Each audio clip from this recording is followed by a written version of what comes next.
ہمارے چینل میں خوش آمدید۔ چلیں شروع کرتے ہیں آج کی کہانی۔ نوکرانی اپنے آپ کو بڑی سی چادر میں چھپا کر رکھتی۔ میں اس سے کہتی، گھر پر میرے سوا تو کوئی نہیں، پھر تم اتنا پردہ کس سے کرتی ہو؟ تو وہ کہتی، باجی صاحب آتے ہیں ہر رات آپ کے پاس تو اچھا نہیں لگتا۔ اس کی یہ بات سن کر میں پہلے تو پریشان ہو گئی، کیونکہ میرا شوہر تو پردیس تھا کئی سالوں سے۔ پھر کون آتا تھا؟ میں سمجھ گئی کہ یہ مذاق کر رہی ہے۔ رات کو شرماتے ہوئے نوکرانی مجھے ہلدی والا دودھ پلانے آئی تو میں نے نہ پیا اور ناٹک کر کے لیٹ گئی۔ کچھ دیر بعد میری جان نکل گئی کہ نوکرانی میرا نام معصومہ ہے۔ میں اپنے ابو کے خوابوں کو پورا کرنا چاہتی تھی، مگر میں ایسا نہیں کر سکی۔ ان کی ہارٹ اٹیک سے ہونے والی اچانک موت نے مجھے ہلا کر رکھ دیا۔ امی نے رو رو کر خود کو ہلکان کر لیا تھا۔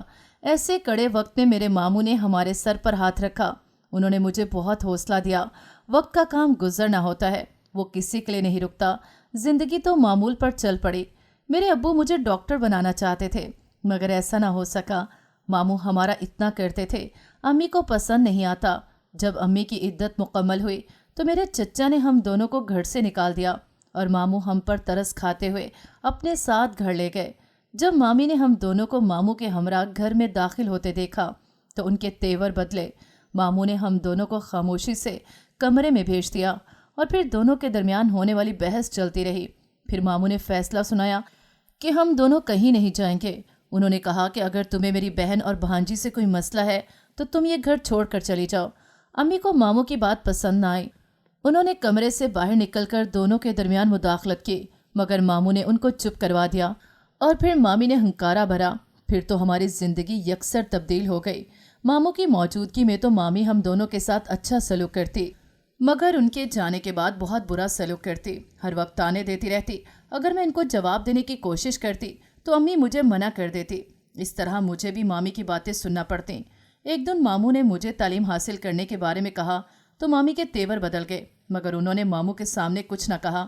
میں بھی خوش ہو گئی کہ میں تعلیم حاصل کر کے اپنی ماں کا سہارا بن سکوں گی، مگر عقل تو اس وقت ٹھکانے لگی جب صبح ماموں ملازمت پر چلے گئے تو مامی نے امی سے کہا کہ ہم دونوں تمہارا پیٹ بھر رہے ہیں، اب تمہاری بیٹی کو پڑھانے کا بوجھ بھی اٹھائیں گے۔ خود تو خالی ہاتھ بھائی کے گھر آ کر بیٹھ گئی ہو، کوئی ضرورت نہیں بیٹی کو پڑھانے کی، اتنے خرچے ہوں گے۔ تمہارا بھائی تو میرا اور میرے بچوں کا پیٹ کاٹ کر ہی تم لوگوں کے خرچے پورے کرے گا۔ میں تم لوگوں کو برداشت کر رہی ہوں، اتنا ہی کافی ہے، مجھ سے مزید برداشت نہ ہوگا۔ اگر تم نے اپنے بھائی کو صاف الفاظ میں منع نہ کیا تو میں یہ گھر چھوڑ کر چلی جاؤں گی اور اس کی ذمہ دار صرف تم ہوگی۔ جب شام کو ماموں نے مجھ سے سرٹیفکیٹ مانگے تو امی نے منع کر دیا، اور جب ماموں نے اصرار کیا تو امی نے چپ سادھ لی اور انہیں گڑبڑ کا احساس ہوا۔ انہوں نے مجھ سے پوچھا تو میں نے انہیں سچ بتانے کی ٹھان لی، مگر امی کی آنکھوں کا اشارہ سمجھ کر خاموش ہو گئی۔ پھر اس دن کے بعد ماموں نے کوئی بات نہ کی اور نہ ہی مجھے مزید تعلیم حاصل کرنے کے بارے میں کہا۔ مامی کے طنز اور تانے سنتے کیسے وقت گزرا پتہ ہی نہ چلا۔ بس امی کے ہمراہ بہت مشکل وقت کٹ رہا تھا۔ ابو کی وفات کے 2 سال بعد ایک دن اچانک سے امی کی طبیعت خراب ہو گئی۔ امی کی حالت دیکھ کر میرے ہاتھ پاؤں پھولنے لگے، مگر مامی امی کو ڈاکٹر کے پاس نہ لے کر گئیں۔ میں نے ان کی بہت منت سماجت کی، مگر وہ امی کی بیماری کو بہانوں کا نام دیتی رہیں۔ جب امی کی طبیعت بگڑنے لگی تو میں نے مامی سے چھپ کر ماموں کو فون کر دیا۔ انہوں نے مجھے جلدی آنے کا کہہ کر فون بند کر دیا۔ میں جلدی سے امی کے پاس گئی، ان کا سر گود میں رکھ کر ان کو تسلی دینے لگی۔ اچانک سے ان کے جسم پر کپکپی طاری ہو گئی۔ مجھ سے ان کی حالت دیکھی نہیں جا رہی تھی۔ میں ان کے ہاتھ مسلنے لگی۔ وہ مسلسل میری طرف دیکھ رہی تھیں۔ انہوں نے مجھ سے کہا کہ اپنا خیال رکھنا، اپنے ماموں کی ہر بات کو تسلیم کرنا۔ انہوں نے میرے چہرے کو چھونے کے لیے اپنا ہاتھ بلند کیا، مگر ان کا ہاتھ مجھ تک نہ پہنچ سکا تو میں نے پریشانی کے عالم ان کو بہت ہلایا، مگر انہوں نے میری کسی بات کا جواب نہ دیا۔ اتنے میں ماموں کمرے میں داخل ہوئے تو میں فوری طور پر دوڑ کر ان کی طرف گئی تو میں نے ماموں سے کہا کہ امی کو دیکھیں انہیں کیا ہو گیا ہے، میری کسی بات کا جواب نہیں دے رہی۔ ماموں نے میری کسی بات کا کوئی جواب نہ دیا اور روتے ہوئے میرے سر پر ہاتھ رکھا۔ میں نے بے یقینی کے عالم میں ماموں کی طرف دیکھا۔ مجھے یقین نہیں آ رہا تھا کہ امی بھی مجھے اس دنیا میں اکیلا چھوڑ کر چلی گئی تھیں۔ مجھے کوئی ہوش نہ رہا۔ جب امی کا جنازہ اٹھانے کے لیے لوگ آئے تو میں امی کی چارپائی کے ساتھ لپٹ کر بہت روئی۔ ماموں نے مجھے جنازے سے الگ کیا اور روتی چلی گئی، اور سب لوگ امی کو قبرستان کی طرف لے کر چلے گئے۔ جب امی کا سوئم ہو گیا تو سب لوگ اپنے گھروں کو واپس چلے گئے اور میں کمرے میں امی کی تصویر دیکھ کر ان کو یاد کر رہی تھی کہ مامی کمرے میں داخل ہوئی اور مجھ پر بھڑکنے لگیں کہ کب تک اپنی ماں کے مرنے کا سوگ مناتی رہو گی؟ گھر کے اتنے کام بکھرے پڑے ہیں، جا کر سارے کام سمیٹو۔ تمہاری ماں تو مر گئی اور تجھ جیسے بوجھ کو ہم پر مسلط کر دیا۔ مجھے ان کی باتوں سے بہت دکھ ہوا، مگر میں خاموش رہی۔ میرے پاس خاموش رہنے کے سوا کوئی چارہ نہ تھا۔ میں سارے کام سمیٹنے لگی۔ وقت کا کام گزرنا ہوتا ہے، مگر وہ کسی کے لیے رکتا نہیں۔ مامی مجھ پر ظلم کرتی رہی اور میں ظلم سہ سہ کر چپ رہتی۔ مجھے لگتا تھا کہ زندگی رک گئی ہے، بس ایک ہی ڈگر پر میری زندگی چل رہی تھی۔ امی کے جانے کے بعد مجھے خوشی اور غم میں کوئی فرق نظر نہ آتا تھا۔ ماموں مجھ سے کبھی خبر حال چال پوچھ لیتے تو میں خاموشی سے ہنس کر ان کو اپنے حال کے بہتر ہونے کا بتاتی۔ بس اسی طرح میری زندگی انگاروں پر لوٹ رہی تھی۔ مگر زندگی میں اس وقت ارتعاش پیدا ہوا جب ایک دن مامی سیڑھیوں سے نیچے گری اور ان کے پاؤں میں فریکچر ہو گیا۔ پاؤں میں ہونے والے فریکچر کی وجہ سے ان کو بہت درد ہوتا تھا، جس کی وجہ سے وہ چلنے پھرنے سے محروم ہو گئیں اور قدرت نے ان کو چارپائی کا کر کے رکھ دیا۔ وہ خود کو بے بس اور لاچار محسوس کرتی، سارا دن مجھ پر غصہ ہوتی رہتی، مگر میں ان کی خدمت میں جتی رہتی اور ان کی اچھی دیکھ بھال کی وجہ سے وہ جلد ٹھیک ہونے لگی تھی۔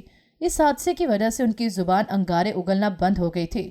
وہ مجھے کوئی سخت بات نہ کرتی، بلکہ ان کا رویہ بھی بہت زیادہ بدلنے لگا تھا۔ ایک دن انہوں نے مجھ سے سابقہ رویے سے متعلق معافی مانگی۔ معاف کرنا آسان نہیں ہوتا جب کسی انسان نے بہت زیادہ تکلیف پہنچائی ہو، مگر درگزر کرنا خدا نے پسند فرمایا ہے۔ تو میں نے بھی اس بات کو سوچتے ہوئے ان کو سچے دل سے معاف کر دیا۔ اپنی زندگی میں آنے والی تمام محرومیوں کو خدا کی مرضی سمجھ کر قبول کر لیا۔ مامی اور ماموں کے 2 ہی بیٹے تھے، ان کی کوئی بیٹی نہیں تھی۔ مامی نے مجھے بتایا کہ انہیں بیٹی کی بہت زیادہ خواہش تھی، کیونکہ بیٹے تو اپنی زندگی میں مصروف ہو کر رہ گئے تھے۔ اللہ نے مجھے تمہاری صورت میں بیٹی عطا فرمائی تھی تو میں نے اس کی قدر نہ کی۔ ان کے بیٹے ہر وقت اپنی تعلیم میں مصروف رہتے تھے، گھر بہت کماتے تھے۔ میں مامی کے ساتھ پیش آنے والے حادثے میں ان کے ساتھ رہی اور ان کی اپنی سگی اولاد نے ان کی پرواہ نہ کی۔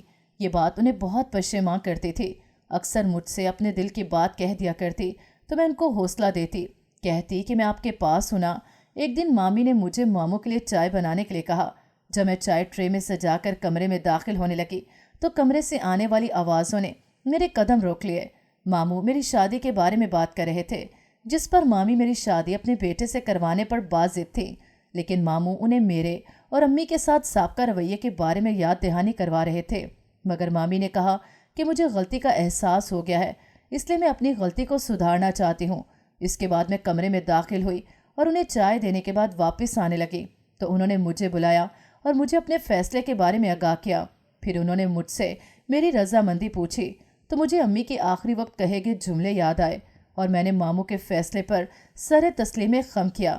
میرا فیصلہ جان کر ماموں بہت خوش ہوئے اور انہوں نے میرے سر پر ہاتھ رکھا اور میں خاموشی سے کمرے میں آ کر آنسو بہانے لگی۔ مجھے میرے والدین کی باتیں یاد آ رہی تھیں۔ اگر وہ زندہ ہوتے تو شاید کچھ اور فیصلے کرتے، مگر اب تو میرا سہارا ماموں اور مامی تھے۔ مجھے ان کے ساتھ ہی باقی کی زندگی گزارنی تھی۔ دونوں نے باہمی رضامندی سے نکاح کرنے کا فیصلہ کیا۔ مامی کا رویہ میرے ساتھ مزید اچھا ہو گیا تھا کیونکہ میں نے ان کی خواہش پوری کر دی تھی۔ شاید اس سے ان کی پشیمانی کچھ کم ہو جاتی۔ انہوں نے تمام خریداری میری مرضی سے کروائی۔ اگر میں کسی بات سے انکار کرتی تو کہتی کہ میں تمہاری ماں تو نہیں بن سکتی، مگر کچھ ایسا کر سکتی ہوں کہ تم خوش رہو، جس سے تمہاری امی کی روح کو سکون مل جائے۔ مجھے کبھی کبھی بہت دکھ ہوتا تھا کہ اگر مامی میرے ساتھ امی کو ہسپتال لے جاتی تو ہو سکتا ہے امی میرے ساتھ دنیا میں زندہ سلامت موجود ہوتی، مگر میرے پچھتانے کا کیا فائدہ؟ میں گزرا ہوا وقت واپس نہیں لا سکتی تھی۔ پھر میری شادی کا وقت قریب آ گیا۔ نکاح دھوم دھام سے کیا گیا۔ میرے ماموں نے میرے چچا کو بلایا تو ان میں سے کوئی بھی نہ آیا۔ انہوں نے میرے ساتھ کوئی تعلق رکھنے سے منع کر دیا، مگر مجھے ان کی تمام باتوں سے کوئی دکھ نہ ہوا، کیونکہ میرے والدین کے اس دنیا سے رخصت ہونے کے بعد میرے ساتھ ایسا سلوک ہو رہا تھا تو مجھے دکھ نہ تھا، کیونکہ یہ تو دنیا کا المیہ ہے۔ والدین کے ہوتے ہوئے رشتہ دار چومتے ہیں، پیار دکھاتے ہیں اور ان کے جانے کے بعد منہ موڑ لیتے ہیں۔ جب میری شادی ہوگی تو مجھے رخصت ہو کر ایک کمرے سے دوسرے کمرے میں آنا تھا، مگر شادی کے بعد میری زندگی بہت اچھی گزری۔ میرے شوہر بہت اچھے تھے، وہ میرا ہر وقت خیال رکھتے۔ پھر اللہ نے مجھے خوبصورت اولاد سے نوازا اور مجھے نرینہ اولاد سے نواز کر میری جھولی کو خوشیوں سے بھر دیا۔ میری شادی کو 2 سال گزرے تو ایک ایکسیڈنٹ میں میرے ماموں اور مامی کا انتقال ہو گیا۔ یہ صدمہ بہت بڑا تھا